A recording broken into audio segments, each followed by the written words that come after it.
कधी कधी आपल्याला भूक नाही लागत किंवा जेवायची इच्छा होत नाही, तर त्यासाठी पचायला अगदी हलकी आणि शरीराला थंडावा देणारी अशी एक रेसिपी आहे दुधी भोपळ्याच्या वड्या. आज मी तुम्हाला ही पौष्टिक आणि खमंग रेसिपी करून दाखवणार आहे. आपण सुरुवात करूया. इथे हा जो एक मोठा दुधी होता त्यातला मी अर्धा कापून त्याची सालं काढून किसून घेतलेला आहे आणि तो काळा पडू नये म्हणून पाण्यात घालून ठेवलेला आहे. आता जो दुधी आहे त्यातलं जेवढं पाणी काढून घेता येईल तेवढं पाणी काढून घेऊन हा दुधी एका दुसऱ्या बोलमध्ये मी काढून घेते. थोडंसं पाणी राहिलं तरीसुद्धा चालेल. इथे 1 टेबलस्पून आलं लसणाची पेस्ट घेतली आहे, ती आता ह्यात घालूया.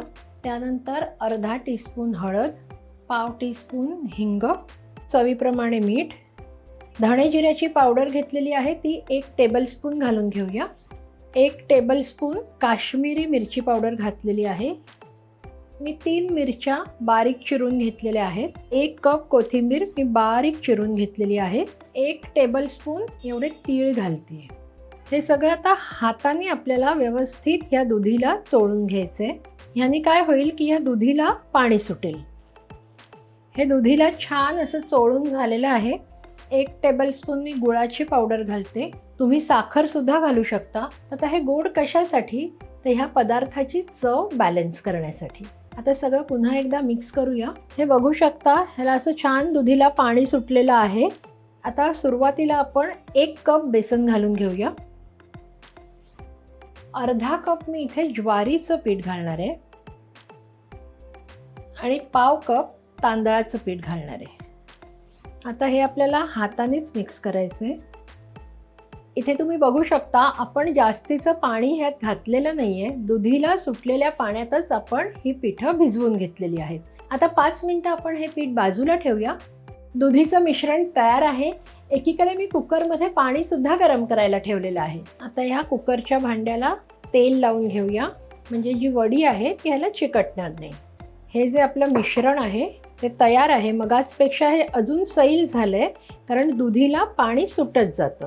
आपण पाव चमचा खायचा सोडा घालूया आणि सोडा ॲक्टिवेट करण्यासाठी ह्याच्यावर आपल्याला लिंबाचा रस घालायचा आहे.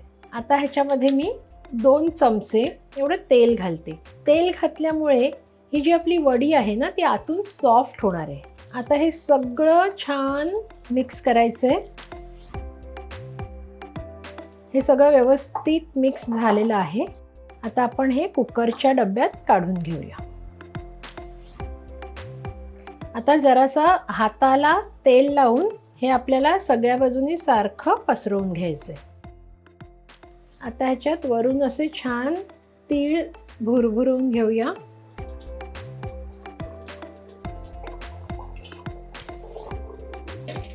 आणि आता आपल्याला 12 ते 15 मिनटं ही वडी छान वाफवून घ्यायची. 15 मिनटं झालेली आहेत. मी गॅस बंद करते आणि आता आपण कुकर उघडून पाहूया. आता आपण कुकरमधून ही बाहेर काढूया आणि थंड करून घेऊया. हे थंड झालेलं आहे. आता आपण सुरीनी हे बाजूनी सोडवून घेऊया. आता आपण त्या कापून घेऊया. ह्याचे मी जरा पातळ पातळ स्लाइस कापणार आहे. तुम्ही तुम्हाला आवडेल त्या आकारात ह्या कापू शकता. आता मी ह्याचे हे असे पातळ तुकडे अशासाठी केलेत की हे आपल्याला शॅलो फ्राय करायचे. जर तुम्हाला डीप फ्राय करायचे असतील तर तुम्ही थोडेसे मोठे तुकडे सुद्धा करू शकता. आता मी काय करते, हे बघा अशा आकाराचे तुकडे मी करून घेते. एकाचे 3 म्हणजे आपल्याला हे छान शॅलो फ्राय करता येते. आता मी ह्याला एक तडका देते.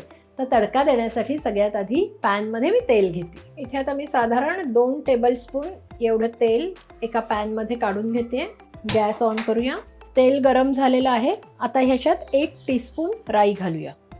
राई चांगली तडतडली की 1 टीस्पून तीळ घालायचे. त्यानंतर 1 टीस्पून जिरे, पाव टीस्पून हिंग, 10-12 कढीपत्त्याची पानं अशी हाताने तोडून घालायची आहेत. एकदा सगळं मिक्स करूया. आता जरा गॅस मी बंद करते कारण ही फोडणी करपू नये म्हणून. यात 1 अर्धा चमचा लाल तिखट आणि पाव चमचा हळद घालूया. 2 चिमटी मीठ घालायचे. हे सगळं व्यवस्थित मिक्स करायचे. छान मिक्स झाले.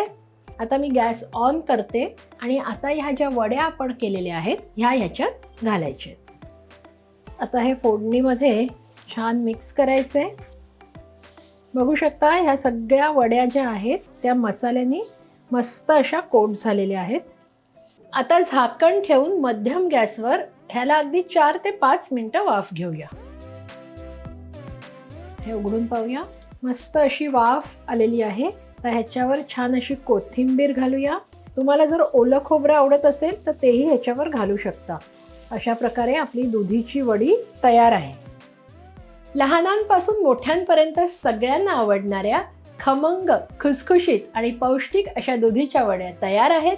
तुम्ही नक्की करून पहा. आम्हाला कशा झाल्यात ते कळवा सुद्धा. आणि अशाच छान छान पौष्टिक रेसिपीजसाठी रुचकर मेजवानीला लाईक, शेअर आणि सबस्क्राईब करा. आपण पुन्हा भेटतोय पुढच्या भागात.